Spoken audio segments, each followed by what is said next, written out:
반갑습니다, 여러분. 대답을 기대하진 않았어요. 자, 오늘 말씀은 베드로전서 3장 1절에서 4절 말씀. 베드로전서 3장 1절에서 4절 말씀.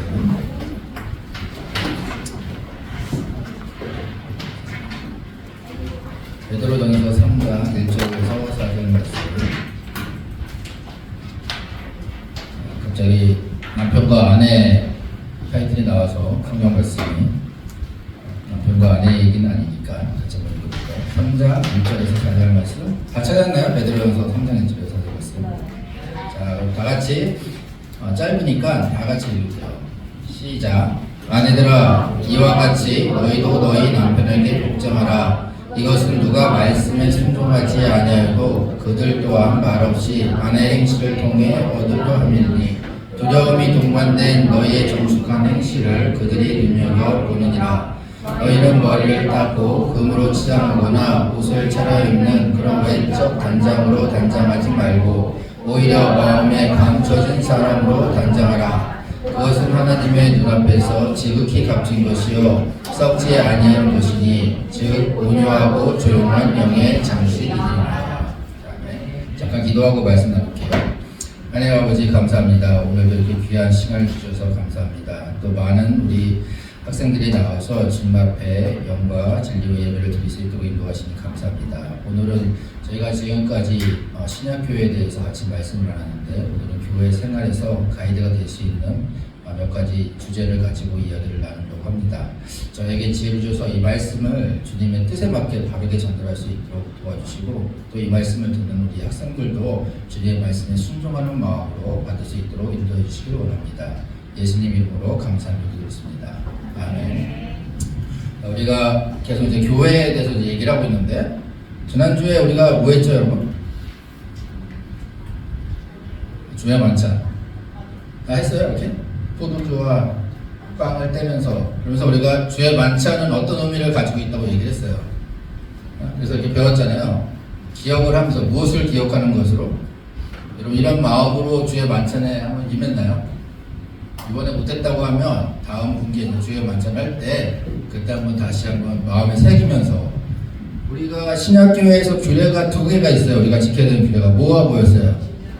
네, 칙례와 주의 만찬. 굉장히 중요한 규례예요. 예수님께서 우리에게 지키라고 명령하신 규례란 말이에요. 그래서 그게 무슨 의미인지 그냥 매번 할 때마다 선생님이 이제 분반하잖아요. 이렇게 돌아다니면은 이렇게 이걸 집을까 말까 이렇게 망설이는 사람들도 많이 있는데 그런 사람들은 이제 자칫 이 의미를 잘 모르기 때문에 그런 것도 있는 거예요. 그래서 우리가 무엇을 기억해야 돼요? 주님이 우리의 주인이심을 항상 기억하는 그런 마음으로 주의 만찬에 참여하고 우리가 그리스도의 모든 것에 참여한다는 마음으로 주님의 살과 피가 된 포도즙과 빵을 떼는 그런 주의 만찬을 해야 돼요.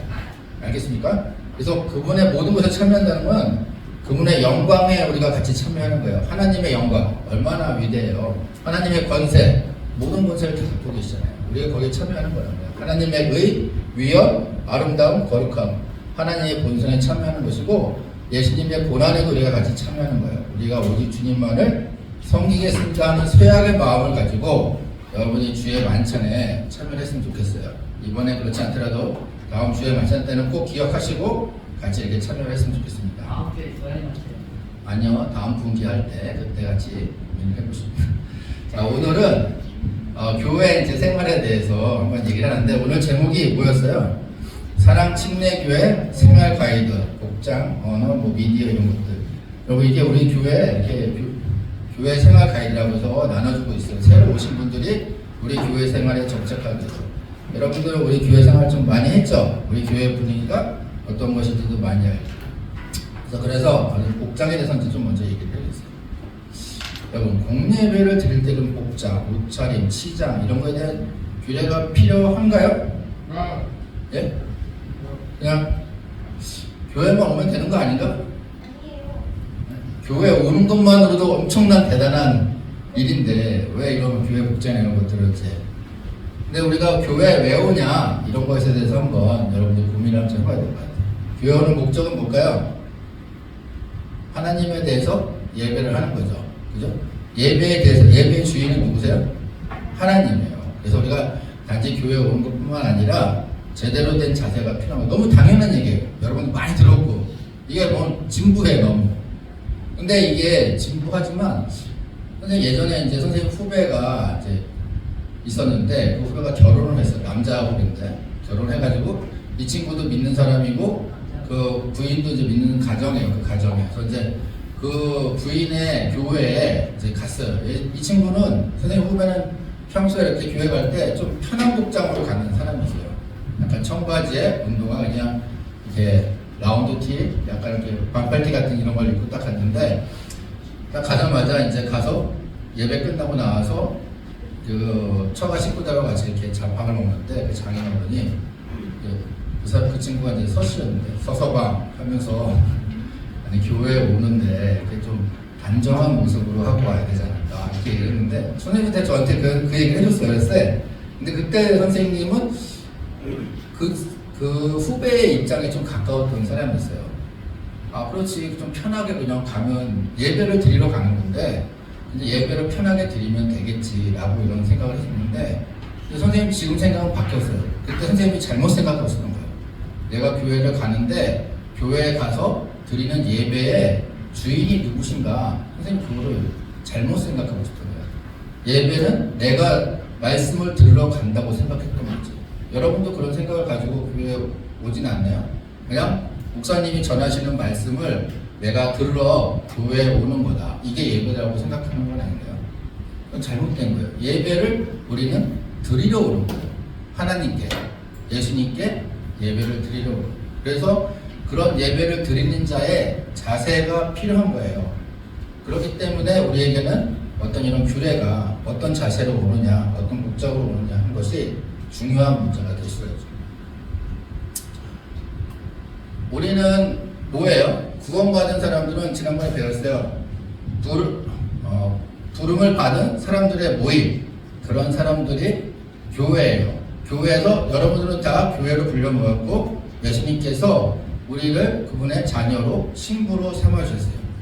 그래서 그런 사람들은 선정된 세대고 왕가의 제사장이고 거룩한 민족으로 하나님께서 우리를 교회로 불러주신 거란 말이에요. 특별한 소유의 백성이고 그런데 하나님께서 우리를 교회로 불러내신 목적은 너희를 어둠에서 불러내어 자신의 놀라운 그리스도로 들어가게 하신 하나님이시죠. 하나님에 대한 찬양을 너희가 전하게 하려 함이라고 말씀하셨어요. 우리가 모인 목적이 하나님에 대한 찬양을 전하게 되는 거예요. 우리는 구원받은 이후에 언제까지 하나님을 찬양하게 돼 있어요? 영원히. 요한계시록에 가서 새하늘과 새 땅에 대해서 하나님과 같이 살면서 우리가 해야 될 일의 가장 큰 일은 뭐냐면 하나님을 찬양하는 거예요. 거룩하다 거룩하다 하나님을 경배하고 찬양하는 게 지금 구원받은 이때부터 시작을 해서 우리가 영원히 해야 될 일인데 이 찬양을 하나님께서는 지금 이 시간 이 순간에도 많은 사람들에게 전하는 것이 우리의 목적이라고 얘기하셨어요. 아까 그 오전에 목사님이 그 광고하실 때 안창호 인권위원장의 그런 청문회 화면을 이렇게 봤는데 정말 대단한 하나님이 천지를 창조했다고 말하는 게 왜 이렇게 힘든지 이 세상에 그분은 하나님에 대한 경배를 정말 담대하게 전하는 사람이었어요. 근데 이렇게 전하는 모습들을 사람들이 우리를 이렇게 믿지 않는 사람들이 우리를 이렇게 지켜보고 있어요. 우리를 보면서 우리가 믿는 하나님에 대해서 판단을 하는 거죠.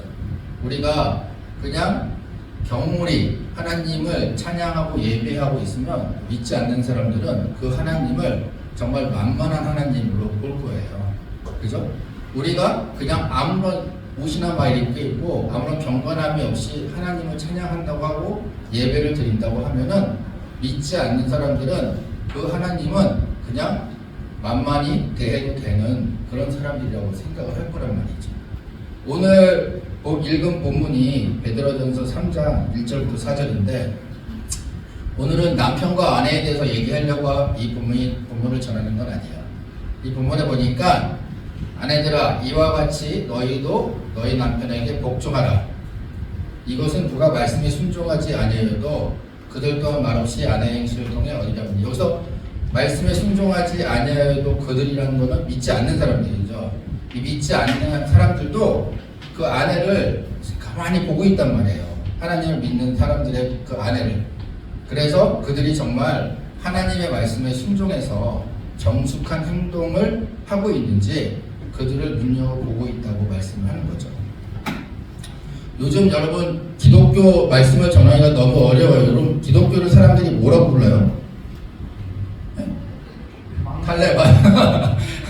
탈레반이라고까지 얘기하는데 요즘 하도 많이 듣는 얘기가 기독교라는 그런 얘기를 많이 들어요. 정말.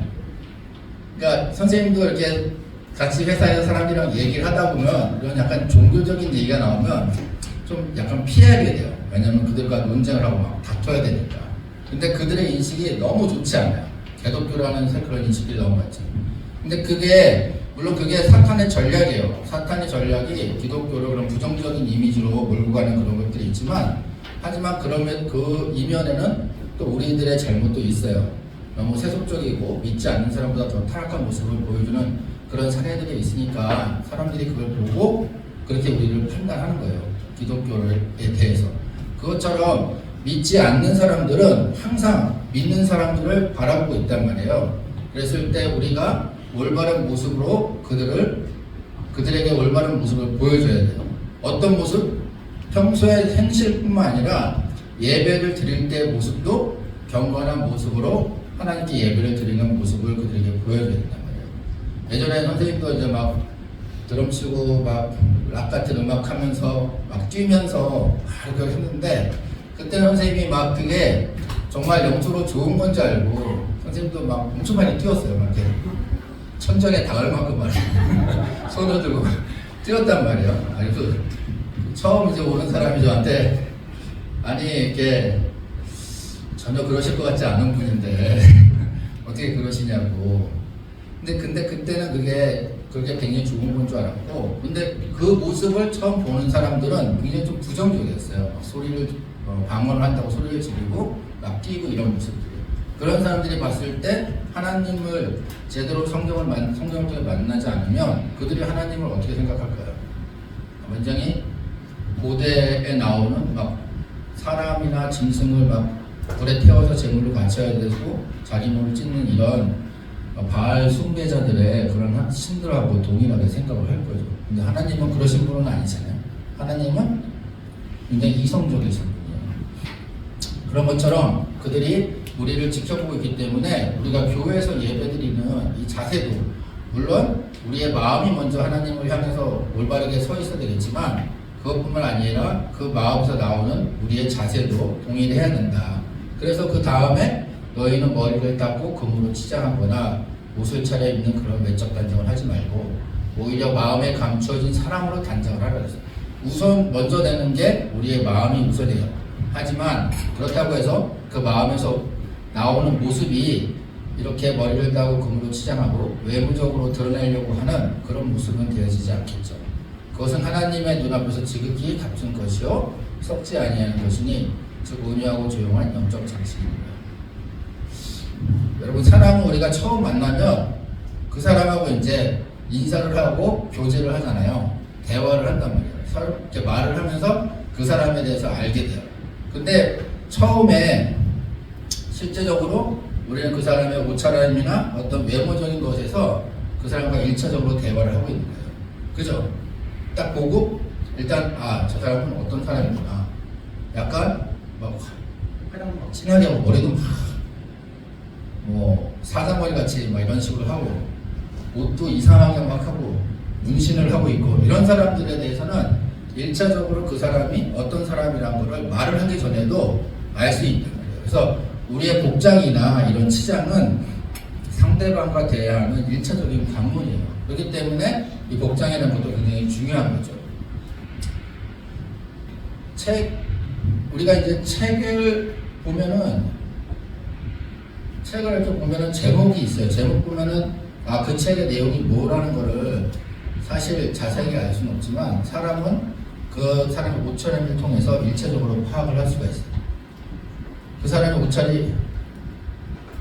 그 옷차림에서 풍기는 그런 이미지 때문에 오해를 많이 받기도 하겠죠. 그리고 옷차림에는 그 사람을 제어하는 위력이 있어요. 힘이 있어요. 여러분, 옷을 어떻게 입느냐에 따라서 그 사람의 행동이 바뀌어요. 그런 경우가 있나요? 운동할 때 체육복을 입고 있어야 체육할 때 편하기 때문에 더 편하게 할 수 있는 거고, 실제로 그 제복을 입은 사람에게는 그 제복에서 느껴지는 그런 어떤 단정함과 권위와 그런 능력들이 보이는 거죠. 경찰 제복을 입고 있는 것과 경찰이 이제 추리닝 입고 이렇게 슬리퍼 신고 이렇게 왔다 갔다 하면서 자기 경찰이라고 아무리 얘기를 한들 사람들이 그것을 일차적으로 믿지는 않을 거란 말이에요. 근데 제복을 입고 있었을 때. 여러분들도 교복을 입고 있었을 때와 잠옷을 입고 있었을 때 행동은 좀 틀려지겠죠. 그죠? 여러분, 이렇게 선생님이 양복을 입고 있는데 지하철에 가다가 다리가 너무 아파가지고 그냥 그 바닥에 이렇게 툭툭 주저앉을 수 있을까요, 없을까요? 네? 만약에 그러고 주저앉으면은 사람들이 보기에 저 사람 이상한 사람이라고 얘기를 했죠. 근데 여러분, 이제 군복 예비군이라고 해갖고 군대를 제대하고 예비군 훈련을 하면 군복을 입고 가요. 머리도 이렇게 그 군복, 예비 군복을 입으면은 지하철에 이렇게 해서 털복 앉을 수 있을까 없을까요? 네? 있어요. 아니, 있더라고 진짜. 그냥 아무렇지도 않게 막 더러운 바닥에도 그냥 털썩털썩 앉게 되고. 근데 이렇게 정장을 입으면 그렇지 않지만 그런 사람 많이 봐요. 정상적인 사람, 회사에서 같이 일하는 정상적인 사람인데 이 사람이 군복을 입고 이렇게 나타나잖아요. 그 행동이 정말 아무렇게나 막 행동을 하게 되죠. 여러분들도 아마 그런 게 있을 것 같아요. 그 옷차림에 그런 사람들이 되게 자기의 어떤 모습들을, 그리고 자기의 마음가짐을 편하게 하기도 하고 굉장히 긴장하게도 하기도 하고, 집에 편한 옷을 입고 있으면 사람이 행동이 좀 편하게 되잖아요. 또 아니면 이게처럼 교복을 입고 근무를 할 때는 또 더 긴장된 모습을 하게 돼요. 그런 것처럼 이렇게 옷에는 위력이 있어요. 자, 오늘은 이제 우리가 교회에 올 때 어떤 복장으로 올지에 대한 얘기를 하는 거니까, 그러면 성경 기록은 옷에 대해서 뭐라고 얘기를 하고 있는지 한번 해볼까요? 성경의 옷은 처음에 창세기에 나오고 요한계시록에도 나와요. 그러니까 성경의 처음부터 끝까지 계속 옷에 대한 이야기들이 나온단 말이에요. 성경은 옷으로 시작해서 옷으로 이야기를 끝내고, 우리 일상도 그렇죠. 아침에 일어나서 옷을 입고 저녁에 옷을 갈아입고 다시 또 옷을 입고 옷을 갈아입는 이런 것이 옷이에요. 옷은 우리에게 굉장히 중요한 부분이란 말이에요. 창세기 3장 21절에 하나님께서 처음으로 가죽 옷을 아담과 하와에게 입혀주셨죠. 그리고 요한계시록 19장 8절에 보니까, 자, 요한계시록 19장 8절 한번 펴볼까요? 요한계시록 19장 8절.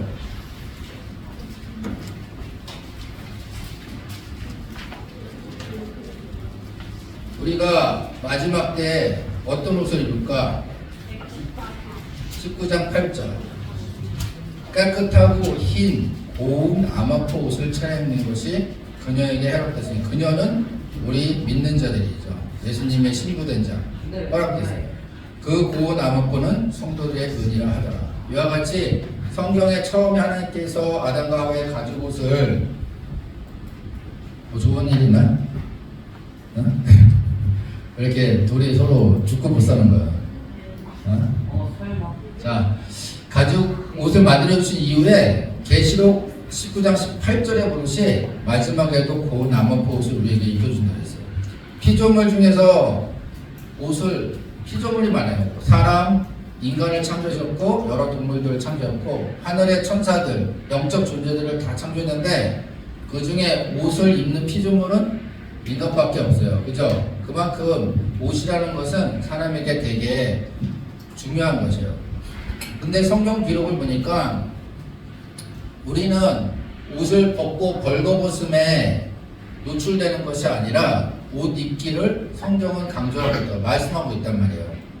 만일 땅에 있는 우리의 이 장막집, 그냥 현재 우리가 살고 있는데 이 장막집이 해체되더라도 하늘들에 있는 영원한 집이 우리에게 있는데, 그것으로 우리 집 오는 이 장막 안에서 우리가 신음하며 하늘로부터 오는 우리 집으로 옷 입기를 간절히 원하니.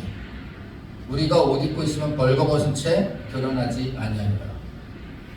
비유적이긴 하지만 성경에서는 우리가 벌거벗은 채 드러나지 않고 우리가 옷을 입는 것을 전제로 하고 있어요. 고린도후서 5장 1절에서 4절에 이렇게 말씀입니다. 그러면 성경에서는 벌거벗는 기준이 뭘까요? 이런 거 한번 생각해 봤어요. 성경에는 우리가 벌거벗지 않고 옷을 입기를 그렇게 성경에서 말씀하고 계시는데 벌거벗지 않는 것의 기준은? 약간 그래서 다 벗지 않고 속옷만 입고 있으면 벌거벗지 않는 걸까요? 아니면 어느 수준까지 가야 벌거벗지 않을까요? 특정 부위만 가리면 벌거벗지 않는. 그럼 과연 그럴까? 한번 볼까요? 창세기 3장 7절에 아담과 하와가 죄를 짓고 제일 먼저 한 게 뭐예요? 자기들이 벗은 것을 보고 부끄러워서. 네. 창세기 3장 7절에 보니까 그들이 무화과 나뭇잎을 가지고 앞치마를 만들어서 자기네 그 부끄러움을 가렸어요. 그랬더니 하나님께서 그들을 보시고 창세기 3장 21절 한번 찾아볼까요? 창세기 3장 21절 하나님께서 어떻게 해주셨을까요?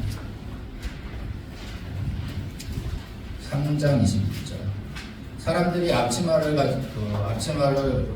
무화과 나뭇잎으로 앞치마를 만들어 줬으니 하나님께서 3장 21절 주 하나님께서 또한 아담과 그의 아내를 위해 가죽 옷을 만들어 그들에게 입혀주셨어요. 여러분 성경에 이제 앞치마는 어떤 거예요? 지금의 옷처럼 이렇게 다 가리는 게 아니고 앞치마예요. 이렇게 앞에만 이렇게 가리는 거예요. 그러니까 하나님께서 그들의 벌거벗음을 보시고 그들이 그 앞치마를 벗기고 하나님께서 가죽 옷을 만들어줬죠. 근데 그 영어로 보니까 가죽 옷이라고 번역된 그 단어는 뭐냐면 코트예요. 코트가 뭐예요?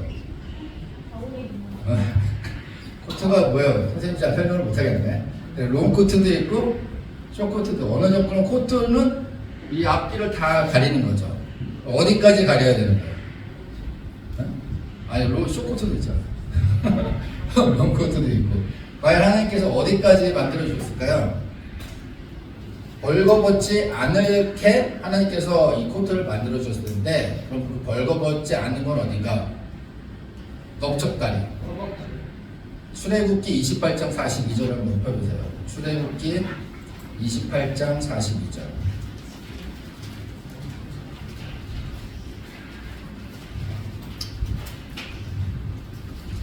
출애굽기 28장 42절에 보면은 이게 뭐냐면 이제 하나님께서 이스라엘 백성에게 제사장들의 옷을 만들어 입으라고 하면서 모든 규격을 다 말씀해 주셨던 거예요. 그때 그들에게 말씀하시기를 또 그들을 위해 제사장들을 위해서 아마 반바지를 만들었어요. 반바지를 만드는데 그것들이 허리에서부터 넓적다리까지 이르게 만들려고 하셨단 말이에요. 왜 그렇게 하셨냐? 그들의 벌거벗음을 덮게 하기 위해서. 그들의 벌거벗음을 덮게 하기 위해서는 넓적다리를 덮어야 돼요. 두 번째, 이사야서 47장 1에서 3절. 이사야서 한번 볼까요? 이사야서 47장 1에서 3절.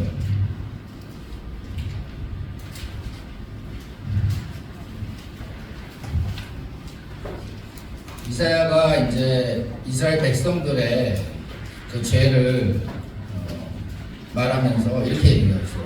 오 바빌론의 처녀 따라 내려와 티끌에 앉으라. 오 갈대아 사람들에 따라 왕자가 없으니 땅바닥에 앉으라. 내가 다시는 부드럽고 우아한 자라고 들리지 아니하리라. 그러면서 바빌론의 수치에 대해서 얘기를 하면서 내 똘을 가져다가 곡식을 갈고 내 머리 단을 드러내며 다리를 드러내고 넓적다리를 드러내며 강을 건너는데 다리를 드러내고 넓적다리가 이렇게 드러내고 걸으라고 해요. 왜 넓적다리를 왜 드러내라고 하면은 그것은 내 벌거벗음이 드러나는 거기 때문에. 넓적다리가 드러나는 것은 벌거벗음을 드러내는 거예요. 그러니까 우리가 벌거벗음의 기준은 이 넓적다리를 덮는 게 벌거벗음을 벗는 거예요. 성경에 이렇게 이런 기준이 있어요. 선생님도 이걸 하면서 처음 알았어요. 아, 성경에 이렇게 자세하게 우리의 복장에 대해서 얘기를 하고 계시는구나. 아담과 하와의 두 사진이 있어요. 어떤 게 더 맞을 것 같아요? 이 그림에 이거? 네? 이거는 어른이라서 이렇게 좀 길게 입고 얘는 애라서 약간 좀 짧게 입는 그런 게 아니고, 이거는 굉장히 만화적인 애니메이션적이긴 하지만 성경 지금까지 우리가 본 걸로 봐서는 하나님께서 이렇게 만들지 않았을 거라고요. 넓적다리를 덮게 이렇게 길게 코트를 만들어 주셨을 거죠. 그래서 그림을 보더라도 손에도 무심코 그냥 이렇게 생각을 해서 이것도 뭐 아무렇지 않다고 생각했는데, 이번 자료를 조사하다 보니까 이 그림은 잘못된 거구나. 성경적으로 봤을 때 무릎까지 다리는 이런 롱코트 형식으로 만들어 주겠구나 하는 그런 생각을 하게 됐어요. 근데 이제 성경을 보면은 이 옷차림에 대해서 성경 말씀을 막 찾으면 남자의 옷차림에 대한 얘기는 거의 나오지 않아요. 별로. 제사장에는 옷차림 맞지? 그리고 이제 서신서를 보더라도 여자의 옷차림, 오늘 읽은 것도 여성에 대한 복장과 치장에 대해서 이렇게 얘기를 하고 있는데, 그거는 그렇다고 해서 그게 여자에게만 해당되는 건 아니에요. 남자에게도 다 동일하게 적용되어지는 건데, 그것이 강조된 거는 남자들은 여러분 듣는 것보다 보는 것에 더 유혹을 많이 당해요. 약해요. 그죠? 여자들은 보는 것보다는 듣는 거에 되게, 여자들은 좀 귀가 약하고 남자들은 좀 눈이 약한 거예요. 그래서 남자들은 여성들의 어떤 그런 옷차림이나 이런 모습들을 보고 여러분 이제 성적인 호기심들을 갖게 되고 거기에서 유혹해서 넘어가는 일들이 많죠. 그 사람이 뭐 말로 뭐라고 꼬시는 것보다 한번 딱 보고 그냥 툭 하고 넘어가는 남자의 본능이 그래요. 네? 여자는 보는 것보다는, 여러분 여자들은 방에 한번 앉아가지고 그냥 하루 종일 이렇게 떠들어도 네? 시간 가는 줄 모르잖아요. 남자들은 그러면 좀이 쑤셔가지고 방 안에 있지 못하죠. 일단 밖으로 나가야 돼. 밖으로 나가서 공을 들고 나가서 막 가다가 저기에 정말 예쁜 여자가 오면은 이제 그거는 다 때려치고 다시 또 이제 그 여자를 쫓아가요. 남자들은 그렇단 말이에요. 그래서 남자들을 위해서 주의를 주기 위해서 여자들의 옷차림이나 이런 치장에 대해서 얘기를 하고 있는 거예요. 그래서 남자와 여자가 다 서로에게 조심하고 존중을 하기 위해서 여자의 예를 들어서 우리 옷차림들 얘기하는 거지, 그게 꼭 여자에게만 해당되는 건 아니란 말이에요. 그래서 우리는 지금 얘기한 것처럼 우리가 예배를 하러 드리러 오는 거잖아요. 어떤 복장으로 어떤 모습으로 예배를 드리러 와야 되니까 이런 몸이 드러나는 것을 원치 않으세요. 벌거벗음은 죄로 인해서 드러나는 것이기 때문에 그것을 가려야 되는데, 그 가린의 복장은 우리가 단정하고 정숙한 옷차림을 해야 된다는 거죠. 그러면 단정하고 정숙한 옷차림의 기준은 뭔가요? 어떤 것 같아요? 여러분 마음속에 단정하고 정숙한 옷차림의 기준은 뭐예요? 승찬. 단정하고 정숙한 옷차림의 기준. 사람마다 다 틀릴 거예요. 저는 단정한데요, 정숙한데요, 지금. 어떤 기준을 하는? 선생님이 이런 생각을 해보세요. 내가 만약에, 여러분 이제 중학생이잖아. 고등학교를 진학하는데 그냥 이렇게 뭐라고 그러죠?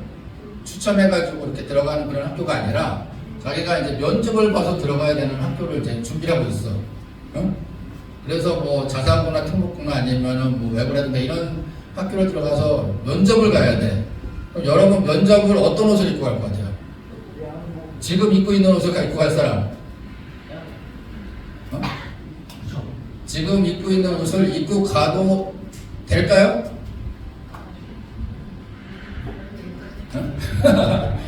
여러분, 하나님 앞에 예배드려 오는 거는 그렇게 면접을 받으러 가는 것보다 더 우리에게는 고귀한 일이에요. 그거 이상으로, 그 기준 이상으로 여러분들이 아침에 교회에 올 때 그런 옷차림을 한번 잘 정리해가지고 왔으면 좋겠어요. 자, 아까 선생님이 이제 우리 사랑침례교회 생활가이드라고 했는데 여기에 6번에 보니까 복장에 대해서 이건 뭐 어른들뿐만 아니라 우리 모두에게 다 적용되는 거예요. 우리 교회 성도들은 성경이 말하는 그리스도인의 단정한 옷차림에 대해 올바로 이해하고 행동으로 실천해야 합니다. 그러므로 하나님께 예배드리는데 방해가 되는 복장을 삼가하고 항상 단정하게 오시기 바랍니다. 운동모자 안 됩니다. 청바지 안 돼요. 청바지는 원래 일을 할 때 작업할 때 입는 옷이에요. 청바지 또 등산, 여러분이 뭐 등산복은 아예 없겠죠. 어른들은 등산복을 입고 많이 오기도 하는데 체육복도 안 돼요. 체육할 때 입는 거예요. 슬리퍼 안 됩니다. 짧은 치마 안 돼요. 그것은 아까도 얘기했지만 벌거벗음을 드러내는 성경 기준을 봤을 때 짧은 치마 안 됩니다. 반바지 안 돼요. 반바지 그 남자들은 반바지 되나요? 네. 뭐 이렇게 초등학교 때는 어리기 때문에 이제 여름에 반바지를 입고 오는 것이 어느 정도 허용되지만 이제 여러분 중학생이 됐기 때문에 이제 교회 올 때 반바지보다는 긴 바지를 입고 오도록 해요. 요란한 치장, 화장, 액세서리 이런 것들 하지 말아야 돼요. 여기서 어른들은 요란한 치장이라고 했는데 여러분들은 화장이나 귀걸이나 이런 것들이 해야 될 것 같아요.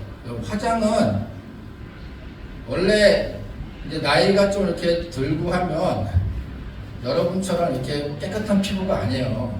다 이렇게 조금 약간씩 이렇게 노화가 된단 말이에요. 그런 어떤 창백함이나 이런 것들을 가리기 위해서 화장을 하는 것이지 여러분의 나이 때는 화장은 올바르지 않은 겁니다. 그래서 화장, 요란한 치장 안 됩니다. 몸매가 드러나는 옷차림, 이것도 역시 자기의 벌거벗음을 드러내는 거예요. 요즘은 스키니진을 넘어서 레깅스를 입고 이렇게 다니는 여자들이 많은데 물론 여러분들은 그렇지 않겠죠. 옷에 짝 달라붙은 그런 옷들을 입는 것은 우리가 벌거벗음을 드러내는 거죠. 그래서 우리가 이제 앞으로 우리 중등부도 단정하고 정숙한 그런 옷차림, 치장 그리고 외모에 대해서 기준을 가지고 갔으면 좋겠어요. 여러분 그리고 여기는 체육복하고 슬리퍼라고 얘기했는데 체육복 같은 옷, 체육복은 아니지만 체육복 같은 옷들도 있어요. 슬리퍼 같은 신발들도 있고요.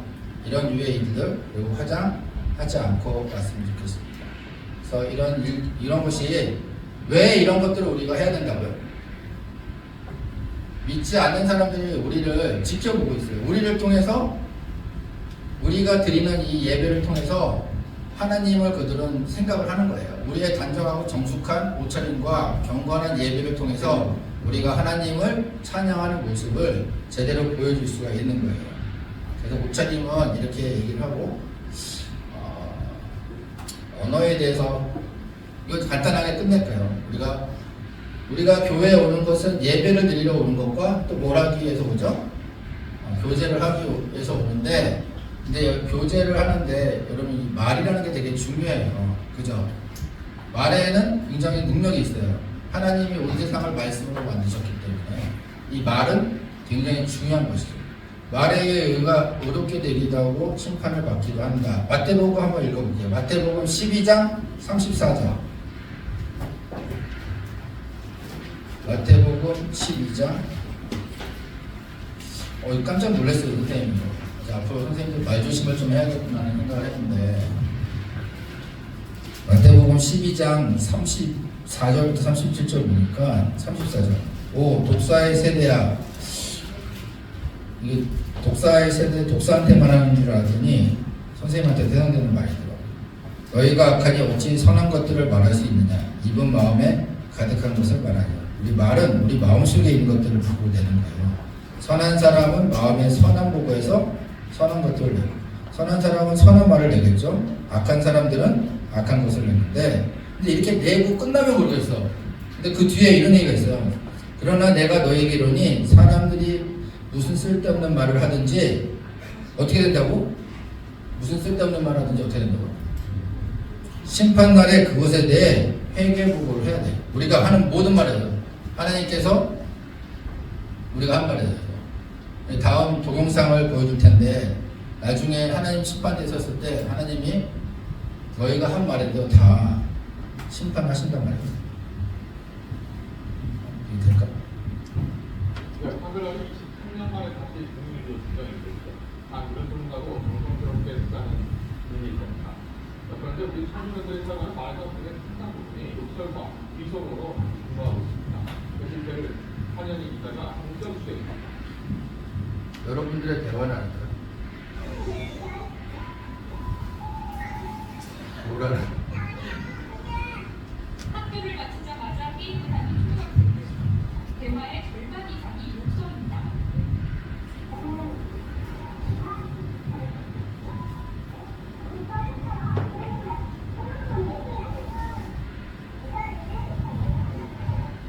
정반대로 표준 어로만 대화해달라고 하자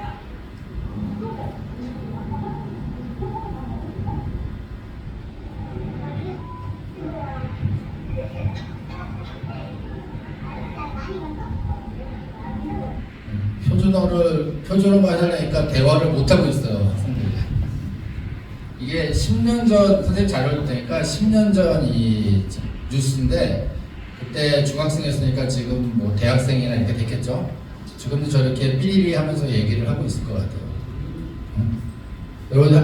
여러분들은 뭐 아니지만 학교에 가면은, 그렇죠. 다 막 욕을 하면서 얘기를 하죠, 욕을 하면서. 비속어를 빼고는 대화를 할 수 없는 그런 상황인 것 같아요.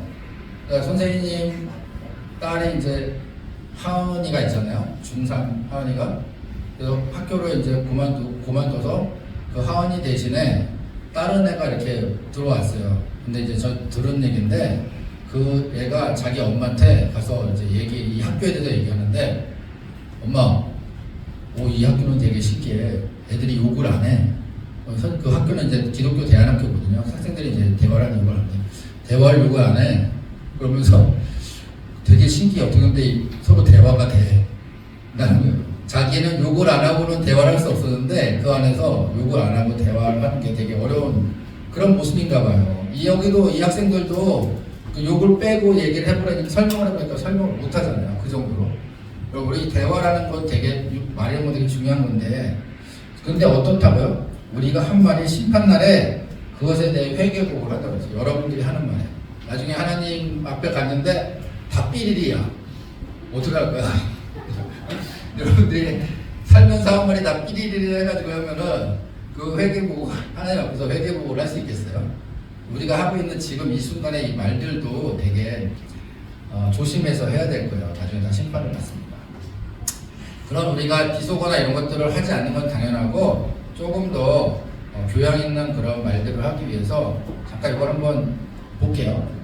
이게 말센스라는 셀레스트 헤들리라는 사람이 쓴 책에서 나오는 센스 있는 말을 하는 그런 건데 이게 16가지가 있는데 여러분들도 이 중에 자기가 어디에 좀 해당되는지 이건 내가 고쳐야겠다. 나는 이런 식으로 하고 있다 하면서 한번 쭉 한번 같이 한번 볼까요?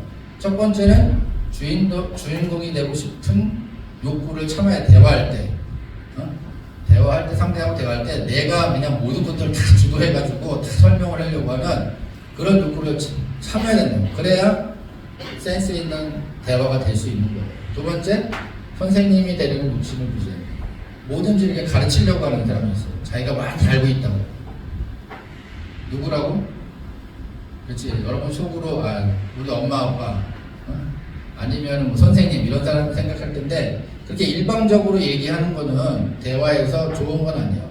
그리고 상대방에 대해서 관심과 사랑을 표현하기 위해서 서로 질문을 해줘야 그래야 좋은 대화를 할 수 있는 거예요. 대충 아는 것을 아는 척 하진 않나요, 여러분들은? 가슴에 손을 얹고 조금 이만큼 아는데 되게 아는 척 하는. 그러나 모르면 모른다고 얘기를 해야 더 많은 좋은 발전이 있어요. 귀가 아닌 마음으로 대화를 들어야 되고 잘 들어주는 게 좋은 거예요. 그렇기 때문에 상대가 보내는 신호에 안테나를 세워야 돼서 리액션을 해줘야 돼요. 이렇게 얘기하고 있는데 듣고는 있는 것 같은데 뭐 하면은 듣고 있어. 근데 아무런 리액션이 없어. 그거는 그 사람에게 제대로 된 안테나를 세우는 게 아닌 거죠. 잡초밭에 들어가 배워야지 않는다. 이 얘기를 1시간을 얘기했는데 나중에 하면은 뭔 얘기를 했는지 기억이 안 나는 사람이 있어. 그냥 주제와 관계없이 이런저런 얘기들을 계속하는 거예요. 그거는 옳은 대화 방법이 아니에요. 머릿속의 생각은 그대로 흘려보낸다. 뭐죠? 여러분 상대방하고 대화하면서 그냥 그 사람은 얘기를 하는데 내 머릿속에는 막 다른 생각들을 하고 있죠. 그죠? 그런 거 많죠? 지금도 그런 거 아닌가? 지금 머릿속에 다른 생각을 하고 있는 건 아닌가? 그렇게 되면 좋은 대화가 되지 못해요. 좋은 말도 되풀이하면 나쁜 말이 된다. 뭐 그렇죠. 주로 이제 나이 많은 사람들이 한 말도 하고 한 말도 하고 하는 이런 경우가 있는데 그것들은 별로 좋은 대화의 방법이 아니에요. 얘기를 이리저리 옮겨가면서 하는 것도 좋은 시간이고 여러분 자신의 시간을 가지고 공감력을 높여주는 것이 중요해요. 그리고 이거는 요즘 시대에 좀 많이 중요한 것 같아요. 말은 문자보다 진정성이 강하다. 요즘 서로 말을 하기보다는 톡으로 간단하게 이렇게 얘기를 전하는데 그런 것보다는 실제로 만나서 대화를 하는 게 서로의 감정이 좀 편리함을 위해 감정을 쓰지 않는다. 상대에게 어떤 말을 하기가 껄끄러워서 다가와서 말을 하기가 껄끄러워서 이게 톡으로 하는 그런 거죠. 선생님네 회사에 이제 직원들이 이제 많이 신입 직원들이 오는데 어떤 신입 직원은 전화하는 걸 되게 두려워해요. 뭐 일을 시키면 전화를 해서 하면 금방 될 건데 메신저를 보내거나 톡을 보내거나 이렇게 해서 자꾸 문제를 해결하려고 해요. 이렇게 자기의 어떤 감정에 부딪히는 것들을 하지 않기 위해서 말을 하지 않는 그런 일들이 많지 않을까? 여러분들도 여러분 세대가 그런 세대에 가까워요. 카톡이나 문자를 가지고 많이 서로 소통을 하기 때문에. 하지만 그거는 좀 지양해야 될 그런 문제인 것 같아요. 말재주와 말센스는 다르다. 우리보다 친절함을 생각한다. 어떤 내가 맞다고 해가지고 그 사람의 잘못을 지적하는 그런 것보다는 친절하게 그들을 수용하는 것이 좋고 바로잡지 못할 실수는 없기 때문에 사과할 일은 사과를 해야 됩니다. 이렇게 한번 쭉 선생님이 16가지 어떤 말센스에 대해서 정리를 해봤는데 한번 여러분들도 생각을 해보면서 좀 더 센스 있는 우아한 대화를 할 수 있는 그런 사람들이 됐으면 좋겠어요. 정리를 할게요. 오늘 말을 이제 정리를 해보면 올바른 예배와 교제를 위한 가이드를 이건 우리 교회 생활 가이드를 가지고 다시 정리를 해보면 단정하고 정숙한 옷차림. 아까도 얘기했지만 여러분들이 면접을 간다고 생각을 하고 아침에 교회에 올 때 여러분들 옷차림을 한번 다시 생각을 해주고요. 화장이나 지나친 치장은 지금부터 하지 않도록 했으면 좋겠어요. 그리고 예배는 누구한테 드리는 거예요? 하나님한테 드리는 거예요. 내가 예배를 참여하는 게 아니고 예배를 드리는 거란 말이에요. 하나님한테. 예배에 집중할 수 있도록 예배 중에 핸드폰 사용을 금지하고 다다음 주부터는 찬양 시작한 핸드폰을 좀 저희 수거하고 예배 후에 여러분이 다시 가져갈 수 있게. 여러분 학교에서 많이 하고 있죠?